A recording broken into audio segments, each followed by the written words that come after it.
श्री गणेशाय नमः। श्री सरस्वती नमः। श्री गुरुभ्यो नमः। जगद्गुरु नरेंद्राचार्य महाराज की जय। सद्गुरु काडसिद्धेश्वर महाराज की जय। संत शिरोमणि गजानन महाराज की जय। आद्य जगद्गुरु रामानंदाचार्य महाराज की जय। सिया वल्लभ रामचंद्र की जय। गुरुर्ब्रह्मा गुरुर्विष्णु गुरुर्देवो महेश्वरा गुरुर्साक्षात् परब्रह्म तस्मै श्री गुरवे नमः। सार्थ श्री दासबोध दशक करावा समास दुसरा चत्वार देव निरूपण। श्रीराम एक निच्छळ एक चंचळ चंचळी गुंतले सकळ। निच्छळ ते निच्छळ जैसे तैसे पाहे निच्छळाचा विवेक ऐसा लक्षांमध्ये एक। निच्छळा ऐसा निश्चयात्मक निच्छळची तो। या निच्छळाच्या गोष्टी सांगती पुन्हा चंचळाकडे धावती। चंचळ चक्री निघून जाती ऐसे थोडे। चंचळी चंचळ जन्मले चंचळाची मध्ये वाढले। अवघे चंचळची बिंबले जन्मवरी।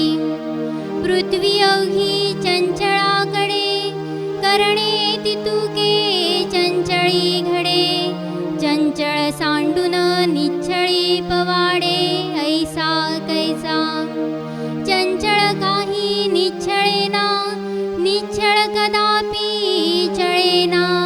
नित्यानित्य विवेक जना उमजे काही। पुंडलिक वरदे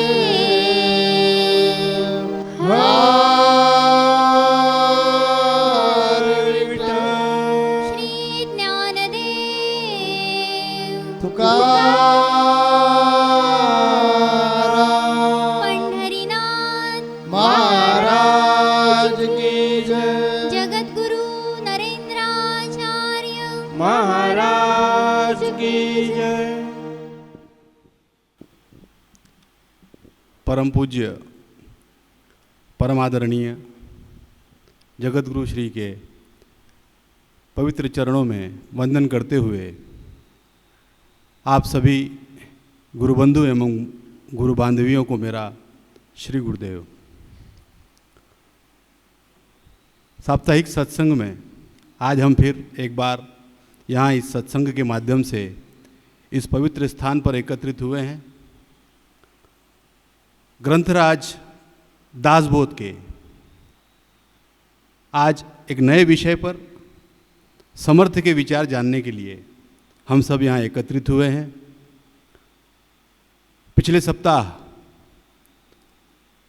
दासबोध के सिद्धांत निरूपण इस विषय पर आपने सद्गुरु के विचारों को सुना। आज इसी दासबोध के जिस विषय पर हम लोग ज्ञान प्राप्त करने जा रहे हैं उसका शीर्षक है चत्वार देव निरूपण। जिस भाषा में इस ग्रंथ की रचना हुई है उस भाषा में इस विषय को यही शीर्षक दिया हुआ है और इसके हिंदी अनुवाद में इसे सृष्टि का क्रम इस शीर्षक से सुशोभित किया गया है। हम सभी ने आज तक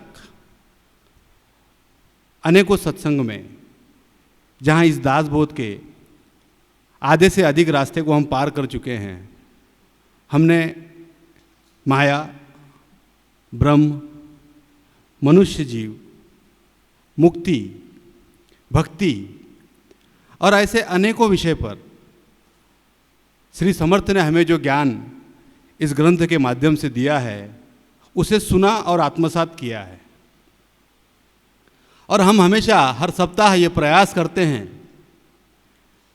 कि जिस तरह सद्गुरु चाहते हैं कि मेरा प्रत्येक शिष्य इस मार्ग पर चले, इस ज्ञान को प्राप्त करे, जबकि उनकी इच्छा यह है कि इन लाखों करोड़ों शिष्यों में, इन लाखों करोड़ों भक्तों में कोई एक भी अगर इस मार्ग को प्राप्त कर लेता है तो सद्गुरु स्वयं अपने आप को धन्य समझते हैं। हमने चंचल और निश्चल इन दो संज्ञाओं को ब्रह्म और माया को दिया है। हमने दासबोध में पिछले समास में माया जिससे ये सारे ब्रह्मांड की निर्मिति हुई है उससे चंचल, और ब्रह्म जिसके द्वारा सभी की निर्मिति हुई है, जो सभी का उत्पत्ति करता है, उसे निश्चल। इन संज्ञाओं से श्री समर्थ ने ब्रह्म और माया इनको संवारा है। चंचल का अर्थ है जो कभी एक जगह स्थिर नहीं रहता, यानी ये सृष्टि, जीव, यहाँ आने जाने वाले जितने प्राणी हैं ये सभी चंचल में यानी माया के अधीन होते हैं। चंचल कभी निश्चल नहीं हो सकता, क्योंकि निश्चल केवल और केवल परब्रह्म है, और निश्चल जो है वो कभी चंचल नहीं हो सकता, क्योंकि निश्चल कभी भी अपनी जगह से हटता नहीं है।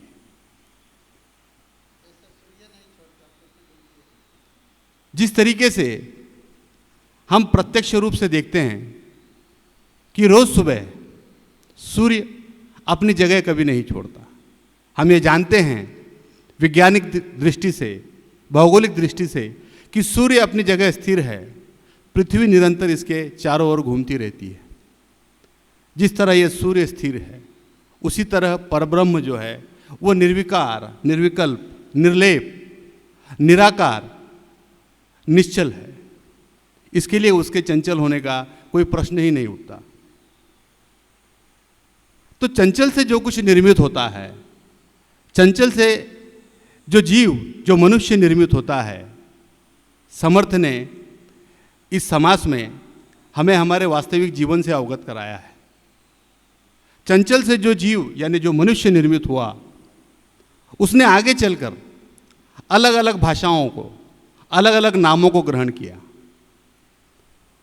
अलग अलग देश में, अलग अलग स्थानों पर जितनी भी मनुष्य जाति हुई, सब ने अपनी अपनी एक एक भाषा बनाई, सब ने अपने अलग अलग नाम रखे, और फिर उन सभी ने अपने अपने तरीकों से दूसरे के मतों को न सुनते हुए अपने मतों को श्रेष्ठ समझकर ईश्वर की स्तुति, आराधना, पूजन जो भी वे करना चाहते थे वो करना आरंभ किया। समर्थ इस समाज के माध्यम से हमें ये बताना चाहते हैं कि इस पृथ्वी पर जितने मनुष्य रहते या वास करते हैं, उन सभी ने अगर अपने अपने तरीके से भी ईश्वर को भजा या उसका पूजन किया या उसकी आराधना की, फिर भी ईश्वर केवल 4 तरीके से ही प्राप्त किया जा सकता है। या दूसरे शब्दों में यूँ कहें तो ईश्वर केवल 4 तरीकों से ही देखा जा सकता है। आज इस कलयुग में, इस युग में, इस वैज्ञानिक युग में, इस आधुनिक युग में हम लोग अपनी आंखों से देखते हैं कि एक 10 किलोमीटर या 20 किलोमीटर का अंतर हम पार कर देते हो तो किसी एक और संप्रदाय का नाम, हम थोड़ा अंतर या हमारे पड़ोस में देखते हैं तो किसी और जाति का, किसी और धर्म का नाम, किसी और धर्म का नाम लिए हुए व्यक्ति का सहवास जो है हमारे आसपास जो होता है, ये हमें देखने में आता है और ये वास्तविकता है। किंतु समर्थ जो है वो इन सारी बाताओं को, इन सारी बाधाओं को, इन सारे असमंजस को दूर करते हुए जो 4 प्रकार के देवता हैं वे स्पष्ट करके हमें ये बतलाना चाहते हैं कि कोई भी किसी भी नाम से, किसी भी तरीके से ईश्वर को अगर भजता है, फिर भी इन 4 तरीकों के अलावा 5वां ईश्वर वो नहीं प्राप्त कर सकता।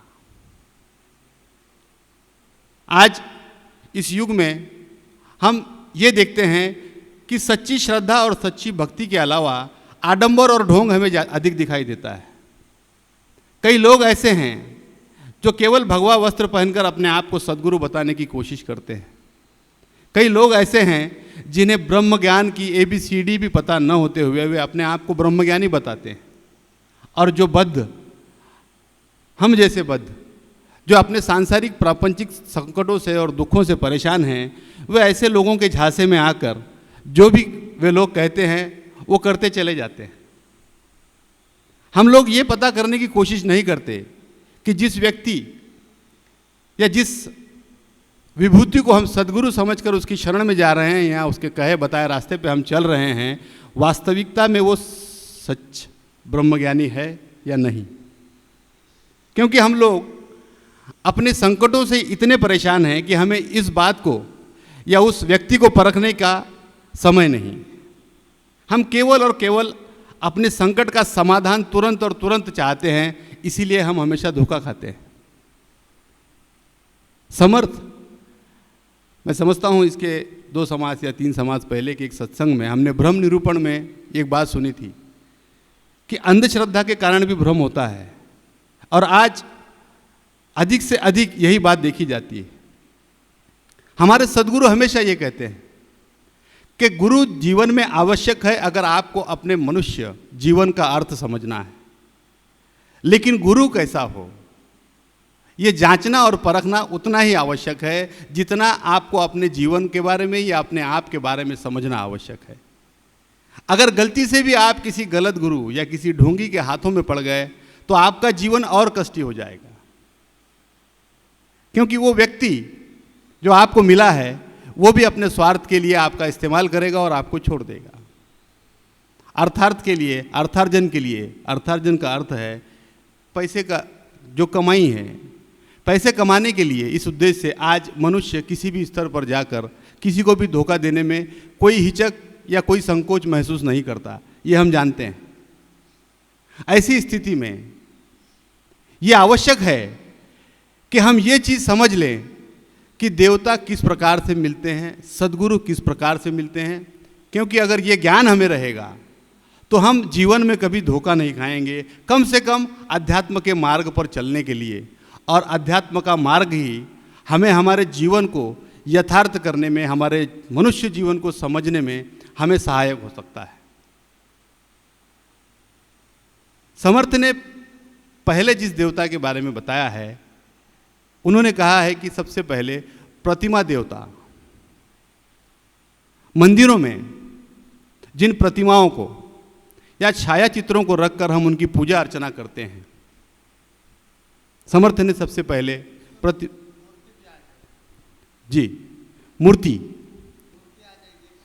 मूर्ति आएगी, प्रतिमा आएगी, छाया चित्र रखते हैं। तो ये जो चीज़ें हैं जो सगुण रूप में एक प्रतिमा बनाकर हम किसी मंदिर में या किसी स्थान, पवित्र स्थान पर रखकर जिसका पूजन अर्चन करते हैं, समर्थ इसे पहले प्रकार का देवता मानते हैं। मूर्ति या छाया चित्र या उस प्रतिमा की पूजा अर्चना करना ये हमारे अपनी भावनाओं को प्रकट करने का एक मार्ग है। उस मूर्ति के समक्ष, उस मूर्ति के पूजन में उसे फूल चढ़ाकर, उसे धूप दिया दिखाकर, उसकी आरती उतारकर हम अपनी जो भावना है उस मूर्ति या उस प्रतिमा या उस छायाचित्र के समक्ष प्रकट करते हैं। यह हुआ पहला प्रकार। दूसरा प्रकार अवतार देवता का है। जिस किसी भी ईश्वर की प्रतिमा की पूजा हम करते हैं, उसके अवतार के चरित्र का अध्ययन हम करना शुरू करते हैं। कथा के माध्यम से, सत्संग के माध्यम से, ग्रंथों के माध्यम से, जैसे भी हमें मिले, हम उस देवता के चरित्र को समझने की कोशिश करते हैं। उसके अवतार के बारे में पता करके उस पर हम लोग चिंतन करते हैं। यानी अवतार देवता जो समर्थ ने कहा है, चिंतन, ये हम उस अवतार देवता के प्रति प्रकट करते हैं या कथा के माध्यम से हम उनका चिंतन करते हैं। ये हुआ दूसरा प्रकार।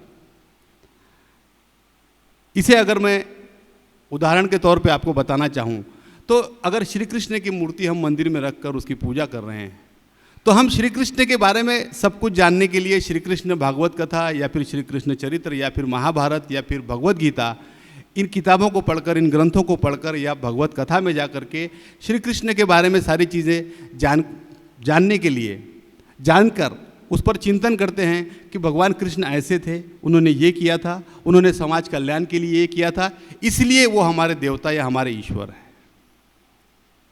ये दूसरा प्रकार। तीसरा प्रकार अंतरात्मा का है। प्रतिमा की पूजा करके, अवतार देवता के बारे में चिंतन करके हमारे मन में ये भाव उत्पन्न होता है कि हम सभी मनुष्य जाति में जो आत्मा है, अंतरात्मा है, वो एक है।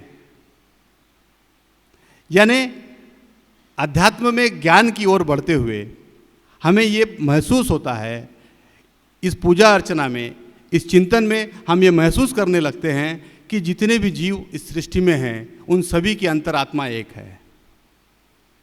ये हुआ तीसरा प्रकार।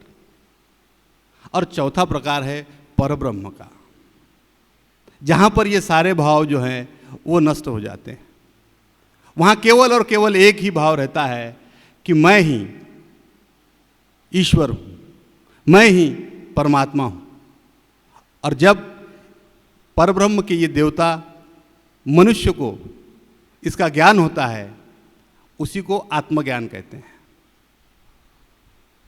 आत्मज्ञान, ब्रह्म ज्ञान, स्वस्वरूप का ज्ञान, आत्मा की पहचान, अलग अलग शब्दों में या किसी भी शब्दों में आप कहें तो ब्रह्म ज्ञान या परब्रह्म, मैं स्वयं ईश्वर हूँ, ये जानना ही आत्मा का ज्ञान है। और ये चौथा प्रकार है। समर्थ कहते हैं इन चार प्रकारों के अलावा और किसी भी प्रकार से देवताओं को प्राप्त नहीं किया जा सकता, चाहे वो किसी भी नाम से हो, हिंदू नाम से हो, मुस्लिम नाम से हो, सिख नाम से हो, ईसाई नाम से हो, क्योंकि ये सारे जो नाम हैं ये किसी धर्म के नहीं, ये विचारधाराओं के नाम हैं।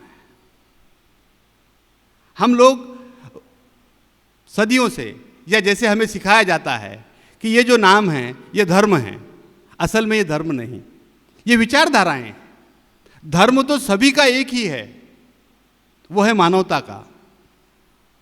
आप महावीर ने जो कहा है वो पढ़िए, बुद्ध ने जो कहा है वो पढ़िए, नादिर ने जो कहा है वो पढ़िए, पैगंबर ने जो कहा है वो पढ़िए, जगतगुरु श्री ने जो कहा है वो पढ़िए, आपको सभी में एक मत नजर आएगा। सभी एक ही धर्म को आपको सिखाएंगे, वो है मानवता का धर्म। किसी के साथ वह व्यवहार न करो जो तुम्हें अपने लिए पसंद नहीं। ये जो धर्म है, सभी ज्ञानी जितने हैं, ज्ञानी से मैंने आपको कहा है कि ज्ञानी से एक ही अर्थ है ब्रह्म ज्ञानी, कि जितने ब्रह्म ज्ञानी हैं या जितने नाम मैंने अभी लिए हैं, इसके अलावा संत तुकाराम, संत एकनाथ, जनाभाई, चोखा कुमार, जितने भी नाम लें, ये जितने ब्रह्म ज्ञानी हैं, ये सब हमें केवल और केवल एक ही धर्म सिखाते हैं, वो है मानवता का। बाकी तो सब विचारधाराएं हैं। लोगों ने जितने प्रकार से, एक किसी व्यक्ति ने एक मत को रखा और कई लोगों ने उसे समझ लिया या उसे सपोर्ट किया, लोग उसी धर्म को बनाकर चलने लगते हैं। और इन धर्मों की लड़ाई में ही आज का मनुष्य फंसा हुआ है।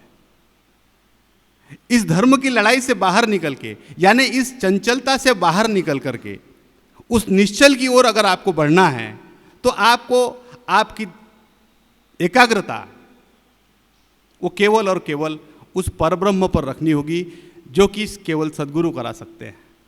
आपके मन को उस परब्रह्म पर एकाग्र करने के लिए अगर कोई इस विश्व में सहायभूत है या सहायता कर सकता तो है तो वो केवल और केवल सद्गुरु। इसीलिए हर सत्संग में बार बार हम यही कहते हैं कि अगर जीवन को समझना है, इन झंझटों से निकलना है, जीवन के इन असमंजसों से बाहर आना है, असमंजसों कह रहा हूँ मैं। हमारे जीवन में तो एक असमंजस अगर आ जाए तो हम परेशान हो जाते हैं। यहाँ तो असमंजसों की बाढ़ लगी हुई है। घर के बाहर निकलो, एक कदम आप रखो तो हर चीज़ में इतने ऑप्शन हैं, इतने असमंजस है कि एक व्यक्ति परेशान हो जाए कि मैं किस मार्ग पर चलूं या मैं क्या करूं, मैं किस धर्म की सुनूं, मैं किस बाबा की सुनूं, मैं किस महाराज की सुनूं, मैं किस ईश्वर की सुनूं, मैं किस मंदिर में जाऊं, मैं किस भगवान की पूजा करूं। इंसान का विश्वास एक जगह टिक नहीं सकता, अडिग नहीं हो सकता, डिगता रहता है। अगर छः हफ्ते तक वो किसी भगवान ईश्वर की पूजा करता है और अगर उसका कार्य सिद्ध नहीं होता तो 7वें हफ्ते वो किसी और भगवान को पकड़ लेता है या किसी और बाबा को पकड़ लेता है कि शायद यहाँ मेरा काम बन जाए। लेकिन एक छोटी सी बात वो समझने के लिए तैयार नहीं है कि मेरे जीवन के संकटों का समाधान कहीं है तो वो सिर्फ और सिर्फ मेरे ही भीतर है। यह बात समझने के लिए उसे सदगुरु के पास जाना पड़ता है और सच्चे सदगुरु ही यही बात समझा सकते हैं। क्योंकि संसार कैसा है और सरलता से समझाते हैं एकदम, और बिल्कुल सादा सोपा शब्द प्रयोग करवा के समझाता है। भगवान 4 प्रकार के होते हैं। अभी हमारे ठाकुर ने, प्रबोधनकर ठाकुर ने आपको बताया है। पहला क्या बताया? पहला प्रकार है निर्गुण। प्रतिमा देव, यानी निर्गुण प्रतिमा।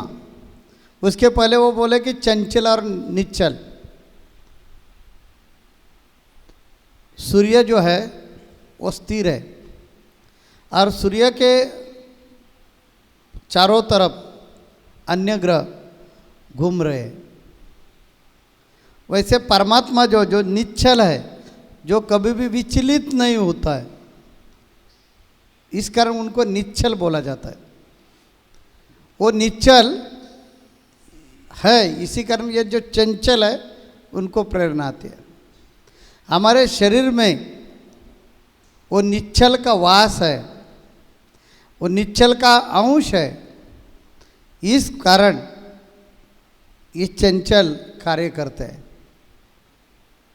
नहीं तो कार्य नहीं करेगा। तो चंचल की भी आवश्यकता है और निश्चल की भी आवश्यकता है। हम सब चंचल है और जो चंचल है उसका नाश होने वाला है।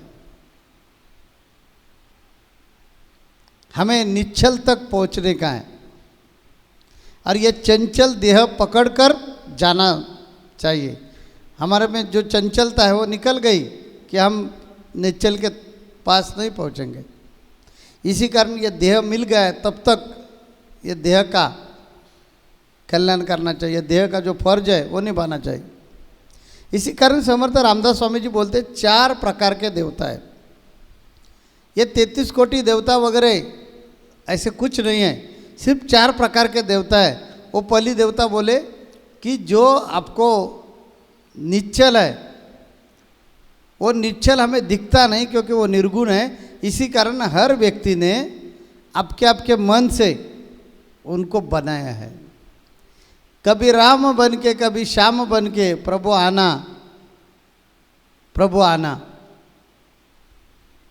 तुम राम रूप में आना, सीता साथ लेके, धनुष हाथ लेके, प्रभु आना, प्रभु आना। तुम श्याम रूप में आना। देखिए अभंग क्या है, पहले क्या हम बोले, तुम राम रूप में आना, और राम रूप में आ जाएगा तब साथ में क्या लाइए, सीता माई को लाइए।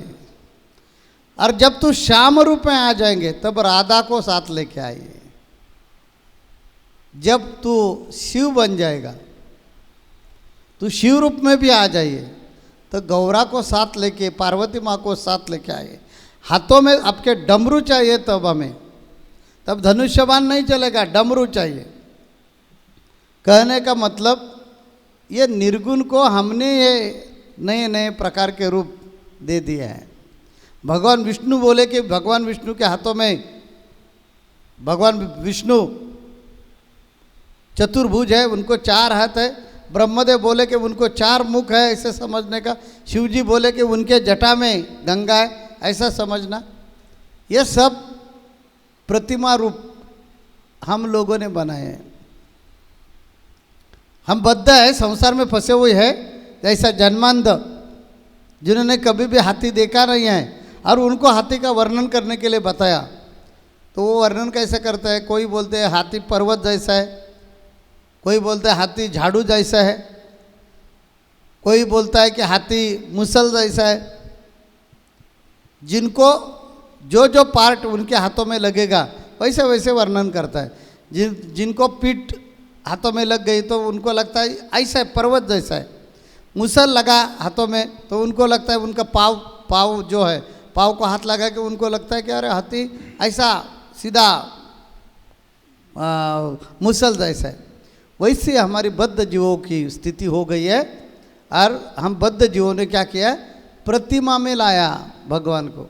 ये पहला भगवान। दूसरा भगवान ढूंढने का प्रयास हमने किया तो अवतार में हमें मिल गया। साईं बाबा एक अवतारी पुरुष है, हमारे ज्ञानेश्वर महाराज जी अवतार पुरुष है, जलराम बाबा अवतारी पुरुष है, अक्कलकोट के स्वामी अवतारी पुरुष है, मीरा देवी हमारी अवतारी पुरुष है, संत कबीर जी, संत तुलसीदास, ये सब अवतारी पुरुष इसीलिए आ गए कि आप और हमारे जैसे जड़ मूढ़ों का उद्धार करने के लिए वो निर्माण हो गए, पैदा हो गए। और वो आपके माध्यम से उनका जो उन्होंने जो अलग अलग माध्यम पकड़ा है, कोई दोहा में हमें सिखाएगा, कोई अभंग की रचना करवा के सिखाएगा, कोई दासबोध लिख के सिखाएगा, तो कोई रामचरितमानस लिखा के सिखाएगा, तो कोई भागवत की निर्मित करेगा और हमें सिखाएगा कि बेटा आप वो है कि जिनको आप ढूंढ रहे हैं ना, उनसे आपकी पैदाइश हो गई है और उसमें जाकर विलीन होने का है। तो ये बताने वाला अवतारी पुरुष ये दूसरी देवता है, यानी उसमें संत सदगुरु आते हैं। अभी अभी हमारे ठाकुर ने बोला कि ऐसे झूठे लोगों से नहीं लगना चाहिए, उनके पीछे नहीं लगना चाहिए। दासबोध में बोला है कि संत किसको बोलने का? जो निर्भय है, जो निरीच्छ है, जिनके नाम में शक्ति है, जिनके वाणी में शक्ति है, जिनके वास्तव में शक्ति है, वो संत। उनको उन पर जरूर प्यार करो और उन पर जरूर श्रद्धा रखो और आगे चलिए। तीसरा भगवान है, क्या भगवान है? अंतरात्मा। अंतरात्मा। ये साधु संतों के या सत्पुरुषों के गुरु के पास गए कि गुरु बोलेंगे अरे बेटा मेरे तरफ क्यों भागदौड़ करके आ रहे हैं? अरे आप में ही है, वो जिनको आप ढूंढ रहे हैं वो आप में ही है। आप आपके आत्मा पर प्यार करो। ऐसे कहते हैं कि संत रामकृष्ण परमहंस खुद की पूजा करते थे, क्योंकि उनको मालूम था कि जो चराचर में है वह हमारे में है। हमारे गुरुजी काड़ सिद्धेश्वर महाराज वो बोलते थे कि हम आत्मा है। उन्होंने हमें सिखाया, इसलिए हम भी स्वाभिमान से बोलते कि हम आत्मा है, हम भगवान है। ये संतों के पास गए कि संत हमें सिखाते हैं, अरे इधर उधर क्यों घूम रहे हैं, इधर उधर क्यों ढूंढ रहे हैं, वो आपके ही पास है, आप ही है वो। ये तीसरा भगवान का प्रकार है। हमारे दिल में एक भगवान छुपा हुआ है, वो है अंतरात्मा। और चौथा प्रकार अंतरात्मा की खोज हमें लगी, अंतरात्मा हमने ढूंढा, उसका ज्ञान हमें हो गया कि बाद में समझ में आता है कि एक निश्चल है, उनका नाम है अंतरात्मा, कि जिसका कभी भी क्षय होता नहीं, लय होता नहीं, वो निर्गुण है, निराकार है, अव्यक्त है। उनका रूप कैसा है, रंग कैसा, वो कहाँ रहता है, वो कभी पैदा हो गया, उनको कभी किसी ने पैदा किया, इसके बारे में कुछ भी जानकारी नहीं। वो एक है अंतरात्मा। से सिर्फ 4 ही प्रकार के देवता है, बाकी कुछ भी देव देवता नहीं है और कुछ भी अलग अलग धर्म नहीं है।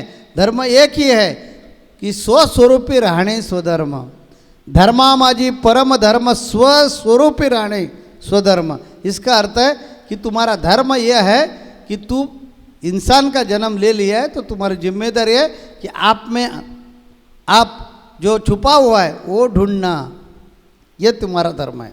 ये हिंदू, मुस्लिम, सिख, ईसाई वगैरह जो हम धर्म बोलते हैं विचारधारा है, जीने के लिए भौगोलिक परिस्थिति से जो निर्माण हो गई, उनको अभी हमने एक लेबल चिपकाया है और धर्म बोला है।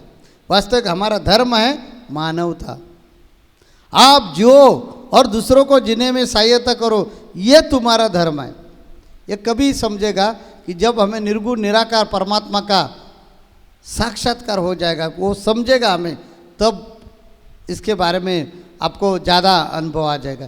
तो ऐसे 4 प्रकार के देवता के बारे में हमें समर्थ रामदास स्वामी ने जानकारी दी है। अभी देखेंगे अगले सप्ताह में समर्थ रामदास स्वामी जी क्या बोलते हैं। अभी इधर हम रुकना चाहते हैं। श्री गुरुदेव। जगत गुरु नरेंद्राचार्य महाराज की जय।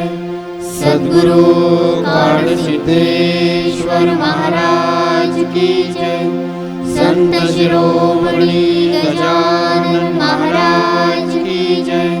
आदि जगत गुरु रामानंदाचार्य महाराज की जय।